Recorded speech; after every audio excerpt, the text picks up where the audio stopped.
قرآن مجید میں ہے ان اللہ لا یستحی من الحق، کہ اللہ تعالیٰ حق بات بیان کرنے سے حیا نہیں کرتے۔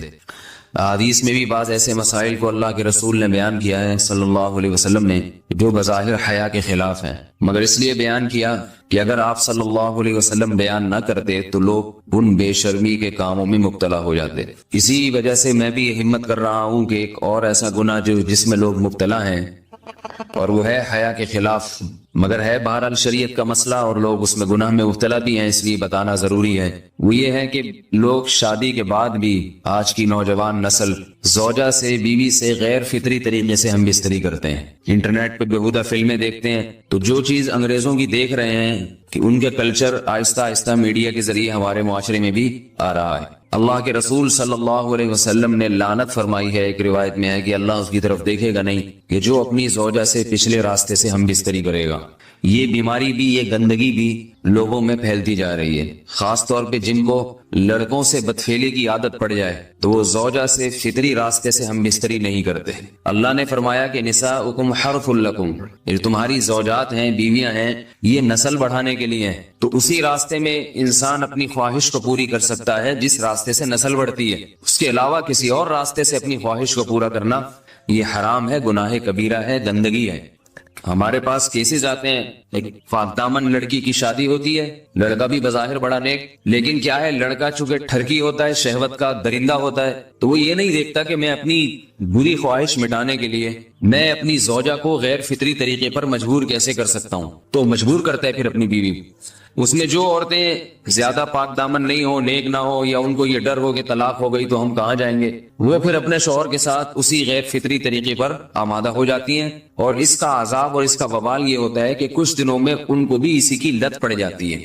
انسان جب بھی کوئی غیر فطری راستہ اختیار کرتا ہے، آخرت کا عذاب تو بعد میں، دنیا کا عذاب یہ آتا ہے کہ پھر اس کو لذت فطرت میں آتی نہیں ہے، تو جو راستہ اللہ نے رکھا اس میں اس کو لذت نہیں آئے گی، تو وہ گندگی میں ہی گھسنے کی کوشش کرے گا، اس کی بھی فطرت خراب ہو جاتی ہے، اور جس کے ساتھ یہ بدفعلی کی جائے اس کی بھی فطرت خراب ہو جاتی ہے، وہ بھی پھر کسی کے قابل نہیں رہتے۔ تو اپنے جان پر رحم کرنا چاہیے، ہم انسان ہیں، ہم درندے نہیں ہیں، ہم گھوڑے نہیں ہیں، ہم گدھے نہیں ہیں، ہم جانور نہیں ہیں، ہم انگریز نہیں ہیں۔ انگریز نے تو حیا اور شرم کی تمام حدود کو توڑ دیا ہے، وہ تو درندے بن چکے ہیں، ہم تو درندے نہیں ہیں، ہم تو حلال کھاتے ہیں، پاک صاف رہنے کی کوشش کرتے ہیں، تو ہم ان کی جو کلچر دیکھ کے ہم ویسے درندے بننے کی کوشش کیوں کریں؟ تو یہ بہت بڑا وبال ہے، بہت بڑی برائی ہے جو ہمارے معاشرے میں آہستہ آہستہ جڑ پکڑتی جا رہی ہے، اور اس سے بیماریاں بھی پھیلتی ہیں۔ غیر فطری طریقہ ہے، بیماریاں بھی پھیلتی۔ ایسے کیسز آتے ہیں کہ جناب وہ مرد مجبور کر رہا ہے بیوی کو، اور وہ بیوی جو ہے ساتھ نہیں دیتی تو پھر اس کو طلاق کی دھمکیاں دیتے ہیں، ایسے کیسز بھی آتے ہیں۔ اور یہ بھی آتا ہے کہ مرد جب اپنی بیوی کو غیر فطری طریقے پر مجبور کرتا ہے، بیوی آمادہ نہیں ہوتی، تو مرد پھر یہ دھمکی دیتا ہے کہ بھائی میری خواہش تو تم سے پوری ہوتی نہیں ہے، پھر میں دوسروں کے پاس جاؤں گا۔ تو یاد رکھیں، جس عورت کا شوہر یہ دھمکی دے اس کو کہ میں زنا کروں گا اگر تم نے میری خواہش پوری نہیں کی غیر فطری طریقے سے، تو عورت اپنے شوہر سے کہہ دے کہ جاؤ تم کہیں اور جا کے منہ کالا کرو، تمہاری فطرت میں گندگی ہے تو یہ مجھے گندا بنانے کی کوشش نہ کرو، اس کو زنا کرنے دیں، وہ اللہ آخرت میں اس سے بھگتے گا۔ ہر بیماری کا اللہ نے علاج رکھا ہے۔ اللہ کے رسول صلی اللہ علیہ وسلم نے فرمایا، صحیح بخاری کی حدیث، ما انزل اللہ من داء الا انزل له دواء، کوئی بیماری ایسی نہیں ہے جو اللہ نے نازل کی ہو اور اس کے لیے دوا نہ رکھی ہو دنیا میں۔ تو اگر کسی کو ایسی لت پڑ گئی ہے غیر فطری کام کی تو اس کو چاہیے کہ وہ اپنا علاج کرائے، ڈاکٹر سے بھی رابطہ کرے، اور سب سے بڑا علاج یہ کہ کچھ وقت صبر کرے گا، چھوڑ دے گا کچھ عرصے کے لیے، تو خود بخود آہستہ آہستہ صحیح ہو جائے گا۔ ایک آدمی شراب کا عادی ہے، ایک علاج تو یہ کہ ڈاکٹروں سے رابطہ کرے، بہترین علاج کے چھوڑ دے، کتنے دن تڑپے گا؟ ایک دن، 2 دن، 3 دن، 4 دن، ایک ہفتہ، 2 ہفتہ، بہت زیادہ سال ہو جائے گا نا، اس کے بعد خود بخود ٹھیک ہو جائے گا۔ سگریٹ کا عادی ہے، چھوڑ دے گا، تو کتنے لوگ ہم نے دیکھے ہیں دن میں 20 سگریٹ پیتے تھے، چھوڑنے پر آئے تو بالکل ایک دم چھوڑ دی انہوں نے، آہستہ آہستہ کر کے چھوڑ دی، لیکن تکلیف ہوئی مگر عادی ہو گئے۔ تو اب کسی کو یہ لت پڑ گئی ہے غلط کام کی، برائی کی، تو اس کا بہترین علاج یہ ہے کہ وہ اپنے آپ کو بدلنے کی کوشش کرے، ماحول بدلے، اور کچھ وقت صبر کرے گا تو اللہ اس سے یہ عادت چھڑا دے۔ نہیں کی، صبر نہیں کیا اس نے، پھر اسی گندگی میں موت واقع ہوگی، پھر آخرت کا عذاب بہت سخت، نسلیں برباد ہو جاتی ہیں اس عمل سے انسان کی۔ تو بات حیا کے خلاف ہے، مگر یہ کہ ایک بزرگ تھے وہ بات فرما رہے تھے، تو کسی نے پوچھا کہ حضرت آپ حیا کے خلاف بات کرتے ہیں تو انہوں نے فرمایا تم بے حیائی کے کام نہیں چھوڑتے, ہم اس چھڑوانے کے لیے بات کریں تو ہم برے ہیں, اور تم کام کرو تو بھی برے نہیں.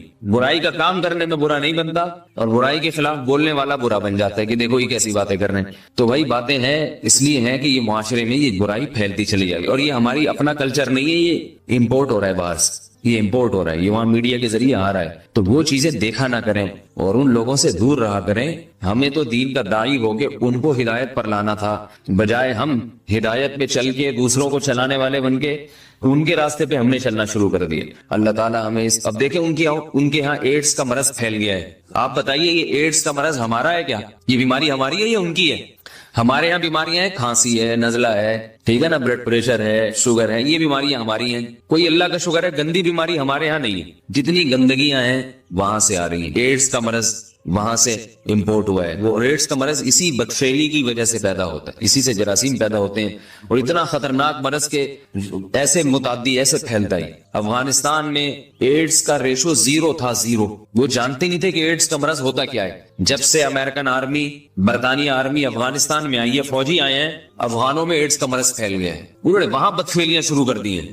تو وہ تو حالانکہ ان کے لیے زنا کتنا سستا ہے, کتنا سستا ہے نا ان کے لیے زنا, پھر بھی وہ لڑکوں کی طرف مائل ہوتے ہیں. تو اتنی گندگی, ایسا گندا جب انسان بن جائے پھر اللہ اس کے وجود کو برقرار نہیں رکھتے, اور رکھتے ہیں تو پھر آخرت میں سزا دینے کے لیے اپنے آپ کو ان گندگیوں سے بچانا چاہیے, حلال پہ اکتفا کرنا چاہیے. اللہ تعالی ہمیں حلال پہ قناعت کی توفیق عطا فرمائے اور پاکیزہ لوگوں میں ہمارا شمار فرمائے.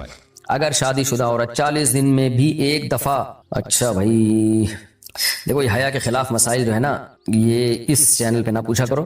مرد پر لازم ہے کہ کم سے کم 4 مہینے میں بیوی سے ایک دفعہ وہ لازمی ہم بستری کرے. تو اگر وہ 4 مہینے میں ایک دفعہ بھی نہیں کرتا تو پھر جو ہے وہ دیانتاً ذمہ دار ہوگا.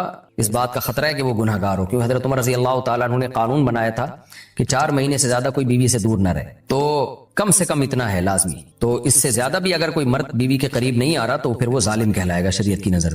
حج کے دوران باقی ہر عورت اور ہر مرد کے حالات مختلف ہوتے ہیں. بعض عورتوں میں خواہش زیادہ ہوتی ہے, بعض میں کم ہوتی ہے. یہ نیچرل ہے, اس کا کوئی اس سے تعلق نہیں ہے کہ عورت کوئی بری ہے. بعض دفعہ عورت میں یہ خواہش نفس بہت زیادہ ہوتی ہے, اس کی ریکوائرمنٹ بہت زیادہ ہوتی ہے, تو لوگ پھر مرد اس بیوی کو برا سمجھنا شروع کر دیتے ہیں, حالانکہ اس کا برائی اور اچھائی سے تعلق نہیں ہے. جیسے مردوں میں صحت کے لحاظ سے اور ان کے جو مینٹل ہیلتھ ہے اس کے لحاظ سے مردوں میں فرق ہوتا ہے, کسی میں خواہش بہت زیادہ ہوتی ہے, کسی میں کم ہوتی ہے. تو اس طرح خواتین میں بھی ہوتی ہے, بہت سے پاک دامن عورتیں ہوتی ہیں لیکن ان میں ڈیزائرز بہت زیادہ ہوتی ہے. تو یہ سب کی الگ الگ اللہ نے فطرت بنائی ہے. تو میاں بیوی اس کو ایک دوسرے کو بہتر سمجھ سکتے ہیں کہ کس کی کیا ڈیزائرز ہیں. بہرحال اگر مرد میں عورت کی ڈیزائرز پوری کرنے کی طاقت نہیں ہے, عورت میں بہت زیادہ ڈیزائرز ہیں, مرد میں کم ہے, تو ایسی صورت میں عورت پھر مرد سے طلاق مانگ سکتی ہے کہ بھئی میں سیٹسفائی نہیں ہو پا رہی ہوں اور میری ریکوائرمنٹ زیادہ ہے. تو مرد اگر طلاق دے دے تو اچھی بات ہے, نہیں دے تو پھر عورت کو چاہیے اسی کے ساتھ گزارا کرے.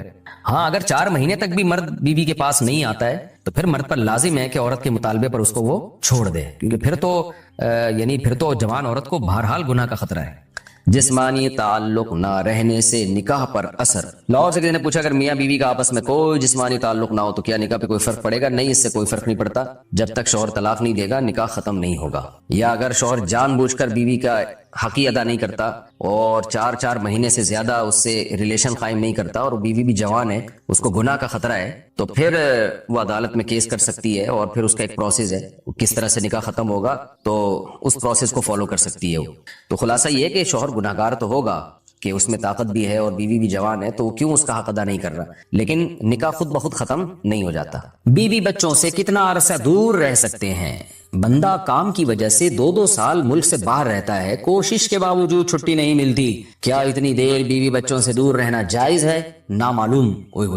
بھائی دیکھیں, ایک تو ہے حضرت عمر رضی اللہ تعالیٰ عنہ کا مشہور واقعہ ہے کہ آپ نے کچھ خواتین سے پوچھا تھا کہ عورت کتنا صبر کر سکتی ہے مرد کے بغیر, تو بعض صحابیات نے بتایا کہ 4 مہینے. تو حضرت عمر نے قانون بنایا کہ جو مجاہدین محاذ جنگ پہ لڑ رہے ہیں 4 مہینے سے زیادہ دور اپنی بیویوں سے نہیں رہ سکتے. تو اس اصول کا تقاضا یہ ہے کہ وہ زمانہ بھی پاک دامنی کا زمانہ تھا, نیک لوگ تھے, تو اصول یہی ہے کہ 4 مہینے انتہا ہے عورت کے صبر کی. تو ایک نارمل عورت کے لیے اس سے زیادہ صبر کرنا مشکل ہوتا ہے, تو اس لیے بہتر یہی ہے, قانون یہی ہے کہ 4 مہینے سے زیادہ دور نہیں رہنا چاہیے. اور قرآن نے بھی یہ حکم دیا ہے کہ اگر کوئی قسم اٹھا لے کہ بیوی کے پاس نہیں جائے گا, قسم اٹھا لے, ایسا ہی نہیں بلکہ قسم اٹھا کے, تو پھر 4 مہینے میں طلاق واقع ہو جاتی ہے. بعض فقہا کے نزدیک عورت کو طلاق کا اختیار ہو جاتا ہے عدالت کے ذریعے, بعض کے نزدیک ہو جاتی ہے طلاق.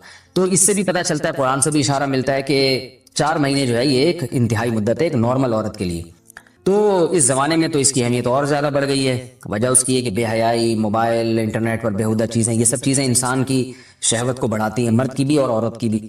تو اس لیے بھائی میں تو آپ کو مشورہ نہیں دے سکتا کہ آپ 2-2 سال بیوی سے دور رہیں. میں بدگمان نہیں ہو رہا, بہت سے لوگ 4-4 سال دور رہتے ہیں, ان کی بیویاں بھی پاک دامنی کے ساتھ زندگی گزارتی ہیں, خود بھی بڑے نیک شریف بن کے زندگی گزارتے ہیں. بہت سے ایسے لوگ الحمدللہ ہمارے معاشرے میں ہیں. لیکن بہرحال اس کلچر کو, اس رواج کو فروغ نہیں دیا جا سکتا, اس کو اپریشیٹ نہیں کیا جا سکتا شریعت کے لحاظ سے بھی, عقل کے لحاظ سے بھی.